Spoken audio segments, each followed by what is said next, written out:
The situation inside of Bolivia is one that is beginning to raise a bit of concern. As you'll recall, the movement towards socialism party has been restored in the country by a popular democratic vote after it was forced out of power by a CIA coup using the military.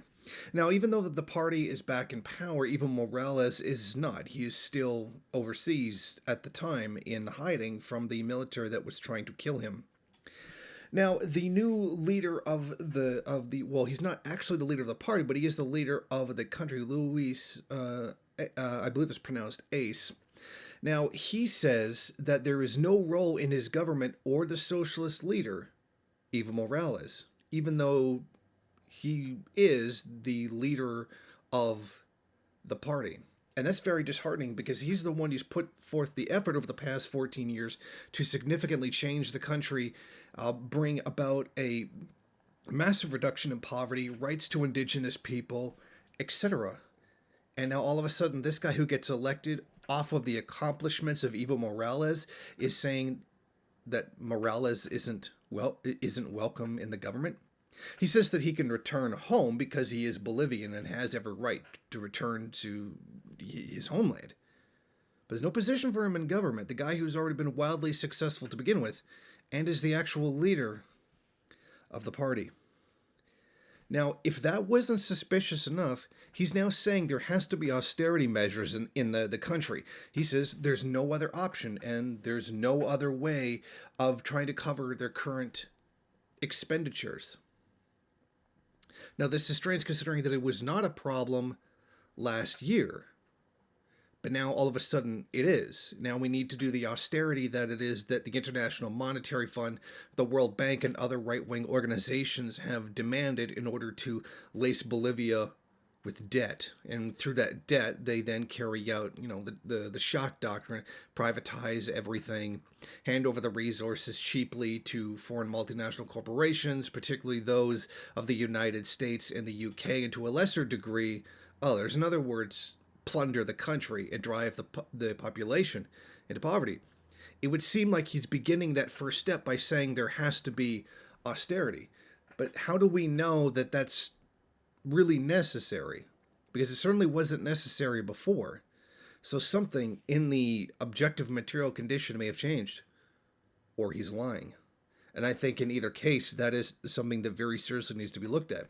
He's even said he's considered issuing government bonds, although that is something previously he has attacked the right-wing government for doing. And apparently he says that may be something they have to do, even though he attacked the previous government for it, with no real explanation why he suddenly changed his mind. Now, what is most telling about this, what is the most frightening about this, that leads me to believe that he may actually be just getting ready to sell out to the West, to sell out to imperialist powers, is the fact that he says Bolivia needs a strategic partner in order to, successfully get the lithium out of the ground and onto the world market. When this was the issue that led to the right-wing CIA-backed coup to begin with. Bolivia doesn't need an imperialist power to come in and plunder their resources, which is what he's really saying.